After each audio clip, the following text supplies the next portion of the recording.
A continuación nos toca la ponencia sobre la presentación de proyectos. En esta ocasión tenemos como invitada a la licenciada Gemma Leticia Becerril Zamora. Y bueno, les voy a leer un poquito acerca de quién es ella. Es licenciada en Ciencias de la Comunicación y maestra de Educación Primaria, egresada de la Universidad Autónoma Metropolitana Xochimilco y de la Escuela Nacional de Maestros. Ha sido colaboradora del Instituto Nacional de Antropología e Historia en la Coordinación Nacional de Recursos Humanos, en la Dirección de Medios de Comunicación y en el Museo Nacional de las Culturas, en donde funge como subdirectora de Operación y Relaciones Públicas desde hace 7 años. Del 2007 al 2010 fue colaboradora fundadora de Carajo Comunicación Sin Reglas, revista de comunicación por internet que dio a la luz 2 libros en los que se incorporaron los escritos de todos los colaboradores de Carajo Comunicación Sin Reglas. Es consultora externa y especialista en Media Training en la empresa, consultores en comunicación social desde el año 2006 y hasta la fecha. En radio ha colaborado en Radio Noticias 1440 como directora de noticias y conductora. Participó en los programas Correteando la Noticia con Héctor Lechuga y Marco Antonio Flota. En el programa radiofónico Paréntesis compartió micrófonos con Margarita Jiménez en Radio Noticias 1440. Participó en el programa político T Danzante de Ondas de Lago y Sábado Distrito Federal y fue guionista del programa radiofónico Supervivencia en Cambio 1440. Fue coordinadora y conductora de programas políticos en Radio Educación y en el IMER, bajo el nombre de Mi Capital y Ciudadanerías, en donde también participó en el programa Passions de AITRE. Páginas del Aire. Páginas del Aire. Desde el Museo de Culturas Populares y también fue realizadora y guionista del programa infantil de Tin Marín de la extinta Exerrin del IMER. Ha colaborado en la Secretaría de Desarrollo Social y en la Procuraduría Federal de Consumidor.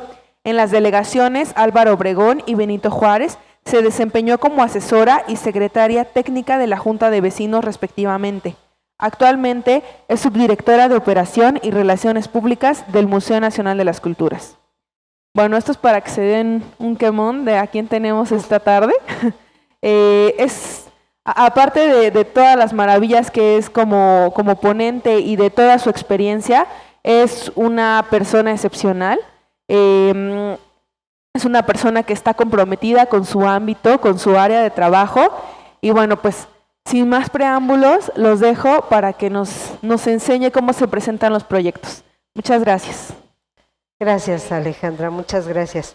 Buenas tardes a todos. Muchas gracias por estar aquí. La verdad es que me encanta a mí que me inviten a participar en este tipo de proyectos porque creo que siempre he dicho que la mejor forma de pagarle a un país lo que ese país ha hecho por nosotros es compartiendo el conocimiento, tratando de que un proyecto nazca, se desarrolle y lo podamos concretar y de enseñar a las nuevas generaciones lo poco o mucho que hemos aprendido a lo largo de nuestra historia.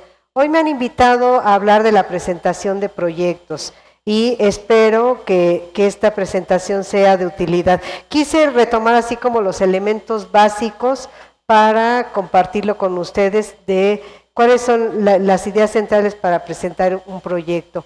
¿Qué es un proyecto? ¿Alguno de ustedes sabe qué es un proyecto? Bien, pues un proyecto nace con una idea. Lo primero que tenemos que tener es una idea maravillosa y ese es el primer momento para un proyecto y se hace con perseverancia y con talento. Para realizar un proyecto hay que trabajar, trabajar y trabajar.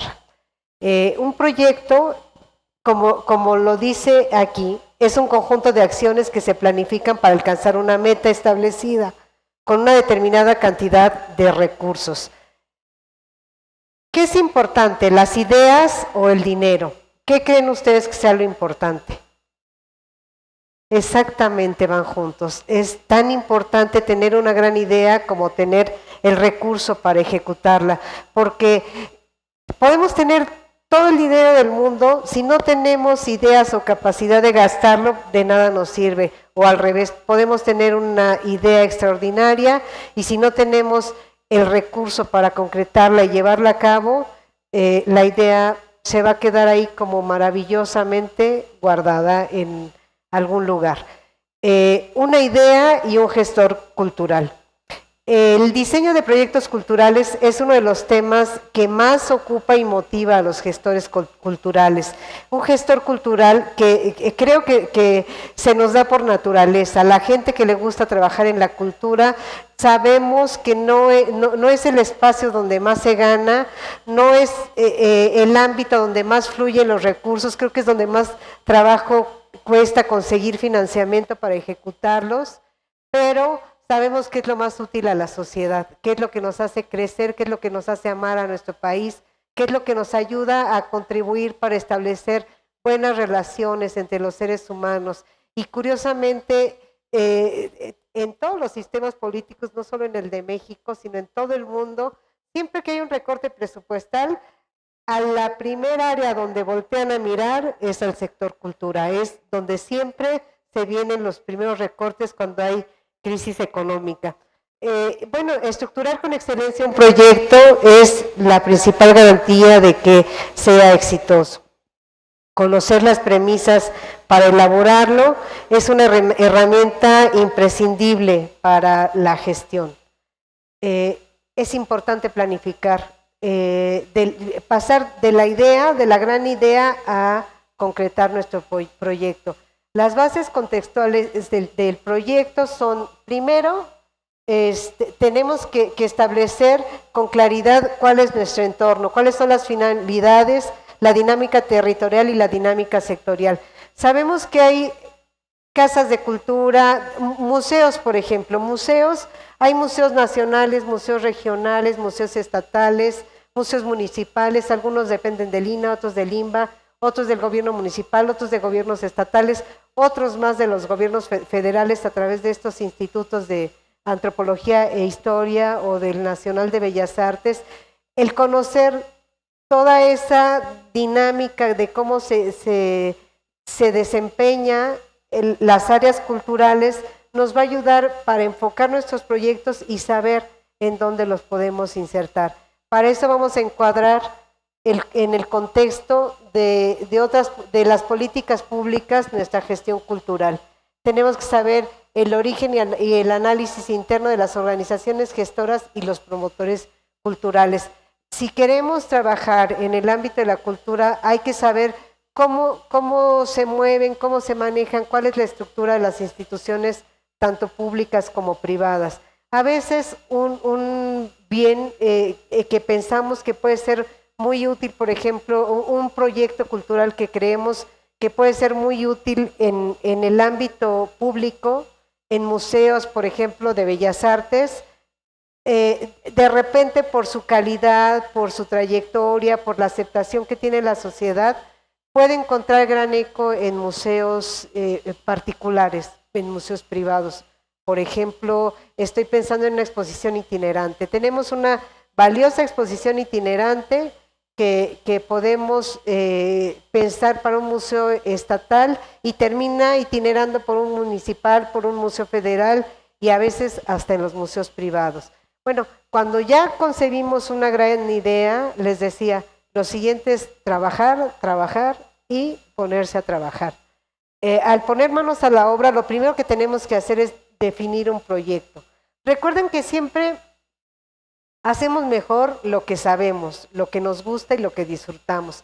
Esto no quiere decir que la vida sea miel sobre hojuelas. Siempre vamos a tener los problemas administrativos, las fallas económicas, la falta de financiamiento, a veces los problemas de relaciones entre seres humanos, que creo que en este país cada vez son más difíciles, pero eso no tiene ni por qué amargarnos ni por qué hacernos perder el objetivo. Tenemos que definir con claridad nuestro proyecto y determinar a quién queremos enfocarlo.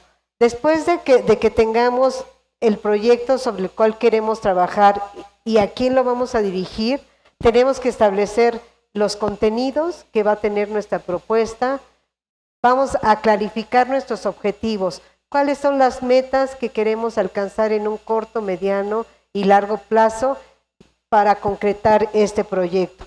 Después estableceremos un mecanismo de evaluación, que la idea es que esta evaluación a veces la dejamos al final como en la escuelita, ¿no?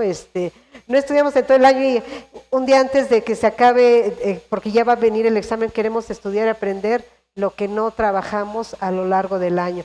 Entonces creo que en nuestra vida, en nuestro trabajo, en la escuela, en cualquier proyecto que hagamos, tenemos que voltear a vernos para saber cómo estamos funcionando, qué estamos haciendo mal, no para latiguearnos, sino simplemente para hacer un balance y decir, a ver, en esto estoy fallando, ¿por qué estoy fallando? Y tratar de poner correctivos en un momento oportuno y no cuando ya sea demasiado tarde.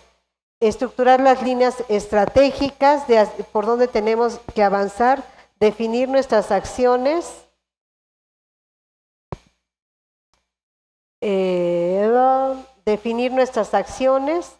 y pensar en nuestro modelo de gestión.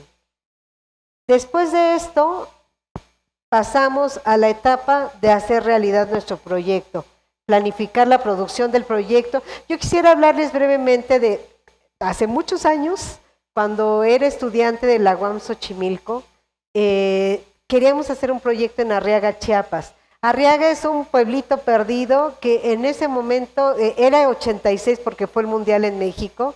Para nosotros no existió Mundial porque en Arriaga, déjenme comentarles que el periódico La Jornada, que era el que leíamos, llegaba 3 días después de que salía, ¿no? O sea, el periódico del lunes nos llegaba el miércoles o el jueves, si nos iba bien. Entonces es un lugar muy pequeñito y o sea, ¿cómo se nos ocurrió ese lugar? Todavía no lo preguntamos, pero fuimos a hacer un programa de rescate de cultura oral con las personas mayores. Es un lugar que se formó, que se construyó cuando se forma el ferrocarril en 1910, y para cuando nosotros fuimos todavía había viejitos que habían llegado a fundar ese lugar. Entonces las historias que nos contaban eran maravillosas, porque yo cuando los escuchaba, porque a mí me tocaba hacer las entrevistas, los escuchaba y decía, es que esto es Gabriel García Márquez en 100 años de soledad. Una señora me platicó una escena que yo la leí en 100 años de soledad, decía, es que cuando venían los gitanos, mi papá me llevó a conocer el hielo y me dijo, tócalo. Y entonces cuando me acerqué y lo toqué, yo quité rápido la mano porque me quemaba. Muchos años pasaron para entender que lo que había pasado es que había sentido frío. Entonces, esas historias maravillosas nosotros las transmitíamos en radio. En Arriaga había una estación de radio que era privada y que lo único que hacían era poner música y el locutor lo que hacía era dar la hora, leer noticias del periódico de hace 3 días, leía parrafitos, o daba las noticias como de palo parlante, a doña Chonita que se le perdió el cochinito en la zona de no sé qué, que ya apareció en la casa de Sutanito, puede ir a recogerlo. Esa era la estación de radio. Entonces en 86 nosotros llegamos a estructurar un programa que funcionó maravillosamente bien. Pues ¿saben por qué funcionó? Porque nos vinculamos a la comunidad, o sea, no llegamos como chilangos así de que lo sabemos todo y lo hacemos muy bien, sino llegamos a escuchar a la gente, a aceptar sus propuestas, a incorporarlas a nuestro proyecto. Creo que eso fue la base del éxito de este proyecto. Entonces, les decía, bueno, tenemos que planificar y después ver cómo lo llevamos a cabo. Tenemos que establecer una estructura organizativa y definir, a ver, quiénes queremos integrarnos a este proyecto y cómo lo vamos a llevar a cabo. Cuando ya tenemos la estructura organizativa y elegidos los recursos humanos, tenemos que ver los sistemas de comunicación. Ahora, de verdad, es una maravilla contar con estos aparatos. La gente de mi generación, los chicos no lo entienden, pero nosotros el único teléfono que conocíamos era el del Superagente 86, que se quitaba el zapato en la televisión, era un programa maravilloso y ese era el que usaba para hablar por teléfono, pero no existían los celulares, ni siquiera imaginábamos que pudieran existir. Quisiera comentarles que para que un proyecto sea exitoso, tenemos que tener capacidad, esfuerzo y perseverancia. A lo mejor de nuestro proyecto del 100 logramos el 30%. No importa, trabajemos por este 30% y hagámoslo bien. Tenemos que tener sistemas de control y de evaluación, les decía, para ir viendo en qué estamos fallando y poner los correctivos necesarios a tiempo. Tenemos que realizar a tiempo estas modificaciones y lograr nuestros objetivos. La motivación es un motor secreto. El salario paga el trabajo, pero el reconocimiento premia el esfuerzo. Hay muchas personas que tienen un salario bueno, malo o regular y van a trabajar siempre pensando, qué flojera mañana levantarme a trabajar, qué flojera tener que lidiar con mi jefe que es un inútil, qué flojera mis compañeros que no colaboran y no contribuyen. Creo que en lugar de eso tenemos que aprender a automotivarnos y a motivar a la gente que está cerca de nosotros. Tenemos que aprender a reconocernos, a ayudarnos, a apoyarnos. Por eso hay comunidades que crecen y se desarrollan tanto y que llegan a ser muy exitosas como los judíos o como tantos libaneses que aquí atrás en Correo Mayor llegan a México a trabajar vendiendo telas y dice uno, bueno, ¿cómo le hacen para en tan poquito tiempo? Gente que llegó sin nada, ya tiene auto, ya tiene una casa propia, tiene a sus hijos en escuela privada, ¿cómo le hacen? Trabajando y ayudándose. Creo que el motivarnos y el apoyarnos es un motor secreto para tener éxito. Yo creo que cuando colaboramos en un equipo de trabajo o cuando tenemos la oportunidad de dirigir un grupo o de participar en un equipo, tenemos que estimular el compromiso. Eso aviva el sentido de pertenencia en un equipo de trabajo y crea el orgullo de ponerse la camiseta y el sentido de pertenecer a algo. Por modesta que sea nuestra camiseta, tenemos que motivar a nuestro equipo y convertirnos en un caso de éxito. Les decía, yo creo que un proyecto de 100, si logramos el 70, el 60 o 50, ya es un éxito porque es una idea que estamos concretando, que estamos ejecutando, que conseguimos recursos y que estamos trabajando para llevarla a cabo. Yo quisiera comentarles rápidamente la historia de este proyecto. Es un proyecto de danza internacional. Es el muchacho del que aquí hablo, de Sergio Paredes, es un joven mexicano que tiene un grupo de danza folclórica mexicana. Él ha ido trabajando, conectándose con otros grupos de bailarines y ya son una comunidad que se conocen, que saben qué bailan, que saben cómo bailan y se presentan en diferentes foros, a veces con su grupo, a veces con varios grupos, unos que vienen de Yucatán, otros de Monterrey. Y alguna vez se les ocurrió que sería padre traer a grupos de bailarines de otras partes del mundo. Y con recursos magros, con muchos problemas, empezaron a concretar cosas. Cuando yo conocí a Sergio Paredes, me llevó un proyecto y me dijo, Gema, tenemos este proyecto de danza folclórica, gracias, de danza folclórica, queremos traer a países de Polonia y de Chile y de Rusia, y bailan muy bien, y yo ya los conozco, y a mí me gustaría que se presentaran en el museo. A mí cuando me lo platicó, o sea, me acuerdo en los últimos tiempos del proyecto de Espada Ropera y del proyecto de Sergio Paredes, que de repente ve uno a jóvenes que podrían ser mis hijos tal vez, y oírlos hablar con tanto entusiasmo de un proyecto, de algo en lo que creen, que están llevando a cabo con un esfuerzo personal. Yo lo escuché y dije, vamos a hacerlo. En un museo tampoco tenemos así como grandes recursos para financiar proyectos. Y entonces yo dije, sí, desde muchos meses atrás empezamos a trabajar y de repente, es que, Gema, necesitamos 2 camiones para trasladar a los grupos. Y yo así como, ¿y ahora de dónde los conseguimos, no? Porque con dinero dice uno, ¡ay, lo pago! Sí, cómo no. Pero sin dinero tiene uno que ver cómo. Esos 2 camiones los conseguimos con la Escuela Nacional de Antropología. Y luego, es que, ¿sabes qué, Gema? necesitamos una tarima, porque si no, no se van a ver y de tanto por tanto. Y yo decía, oh cielos, ¿y ahora de dónde sacamos la tarima? Entonces ahí ir a tocar la puerta de la Secretaría de Cultura del gobierno del DF, nos prestaron la tarima y luego, es que ¿sabes qué, Gemma? Necesitamos un sonido. Y entonces así, es que ¿sabes qué? Nos falta. Después cuando yo me di cuenta de la dimensión del proyecto, dije, ¿en qué nos estamos metiendo? O sea, vinieron grupos que eran como de 40 personas cada grupo, de Chile, de Costa Rica, de Venezuela, de Rusia, de Francia, de Argentina y creo que de El Salvador. Y de México eran otros tantos. Pero además iban a comer en el museo, también teníamos que ver cómo conseguíamos la comida. Y este chico había conseguido de la Secretaría de Educación Pública que les prestaran un albergue que utilizan para jóvenes en verano y ahí los iba a albergar. Resulta que la SEP, no sé quién, o sea, no es la Secretaría de Educación Pública, es algún personaje de esa institución que ya con los visitantes aquí que venían de todas partes del mundo, le dijeron, ¿sabes qué? No, lo vamos a remodelar y no se pueden quedar aquí. Entonces el pobre muchacho se metió en un brete para conseguir recursos para meterlos a un hotel y tratar de hacer algunos intercambios de que bailaran y en lugar de pagarles los albergaran. De verdad, muy, muy complicado. Pero yo digo, siempre que hagamos un acuerdo, aunque sea de palabra, hay que respetarlo.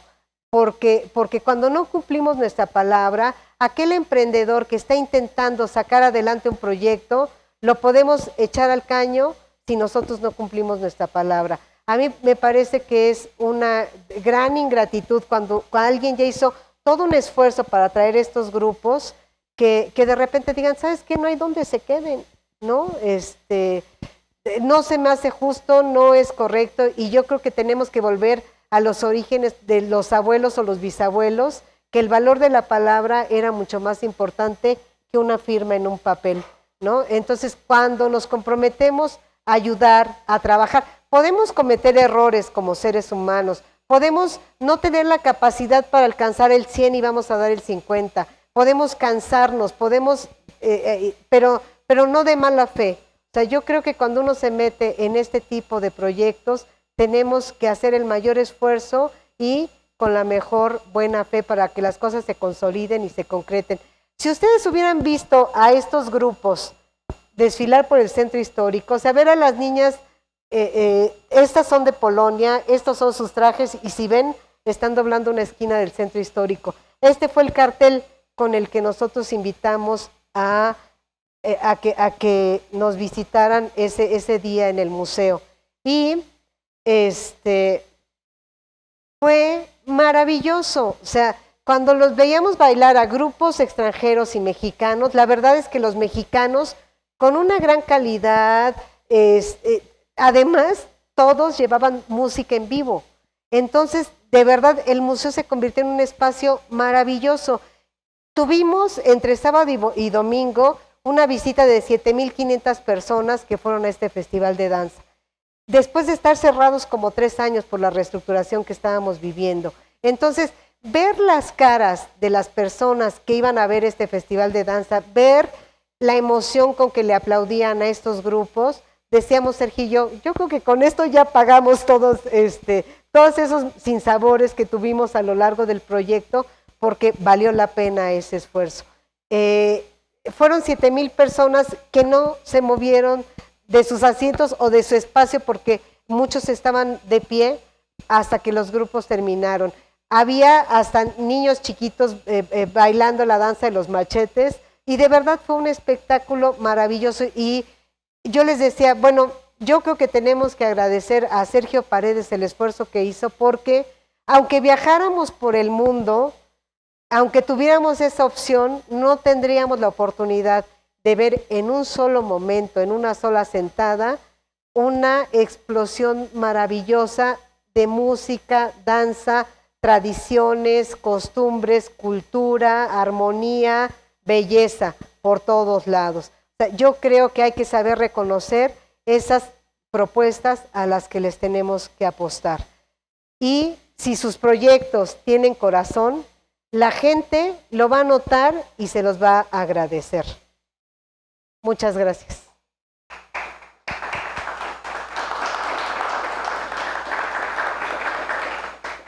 No sé si alguien quiera hacer una pregunta, hacer un comentario. Exacto, si alguien gusta hacerle una pregunta a la ponente, esta es la ronda de preguntas, adelante. Buenas tardes. Buenas tardes. Yo quisiera saber si ustedes pueden apoyar algún tipo de proyecto que se les presente. O cómo. Lo que hablamos hace un rato es que yo creo que uno tiene que ver cuál es nuestro proyecto y a dónde tenemos que ofertarlo. O sea, tenemos que empezar a analizar nuestras posibilidades y decir, a ver, ¿por dónde puede caminar? Yo les decía que yo trabajo en un museo y los recursos son magros, ¿no? Sí. Pero hay cosas que sí podemos hacer. O sea, por ejemplo, podemos presentar cosas, pero tendríamos que revisar cuál es el proyecto, pero también nosotros como personas con un proyecto en la mano, tendríamos que ver a quién le puede interesar dependiendo del tema y del enfoque y de las personas a las que lo estamos dirigiendo, ¿no? Bueno, gracias. Bueno, me voy a intrometer un poco. Precisamente hablando de estas cuestiones autogestivas, este fin de semana pasado tuvimos un encuentro que fue totalmente autogestivo, se llamó La Espada Ropera Vuelve al Mundo, y entonces yo, agente urbano de la vida, llegué y presenté al museo mi proyecto. Entonces yo formulé enfoques, todo lo que nos dio, ¿no? Formulé enfoques y todo lo que nos dio, ahí veo, estuvimos trabajando sobre los puntos, ¿no? Al principio no fue, pues digamos, tan fácil, ¿no? Así como de llegar y ya pasó, sino que ellos te preguntan, a ver, ¿hacia quién vas dirigido? ¿Cuál es tu propósito? Entonces ya, si tú ves que el vínculo es viable, o sea, si tú, por ejemplo, tu audiencia sí puede ser dirigida para el Museo de las Culturas, bueno, pues entonces es muy viable. Efectivamente, pues no hay un derrame de recurso, ¿no? Pero si es, por ejemplo, a mí me parece que es un gran espacio para que tú como proyectista, como expositor, vayas y digas, ¿sabes qué? Tengo este proyecto. Y entonces, pues, ya hay gente que lo vio, ¿no? A nosotros nos pasó que el primer día las cuestiones teóricas como que no estaban muy padres, y después al segundo día, que fueron los macanazos, que fueron ya las espadas, los combates, ya en tiempo real, la gente se emocionaba mucho y estaba así, ¿no? Estaba al borde. Entonces, pues igual, y es esta cuestión que uno se anime, porque muchas veces uno dice, bueno, ¿cómo yo voy a presentar un proyecto, no? Bueno, no se necesita tener superpoderes, no se necesita ser excepcional. A mí me parece que son trabas que a veces uno mismo se pone, ¿no? Y uno le dice, no, pues es que como tú no estudiaste eso, tú no puedes hacerlo. Claro que uno puede hacerlo. Claro que uno puede tener los pantalones y decir, bueno, a lo mejor no sé cómo, pero yo ponía una frase en el Facebook que era, si uno no sabe hacer su chamba, pregunta. Entonces, pues para eso son este tipo de espacios, para que la gente se anime, para que la gente empiece a formular sus cuestionamientos y empiece a sentar papel, ¿no? Entonces, bueno, es un poquito más acerca. ¿Alguien más tiene alguna pregunta? Bueno, si es todo por el momento, le agradecemos mucho a la licenciada Gema. A continuación viene el panel de proyectos de espacios autogestivos, el panel de espacios autogestivos, y denos un segundo más y continuamos. Muchas gracias. Gracias, gracias.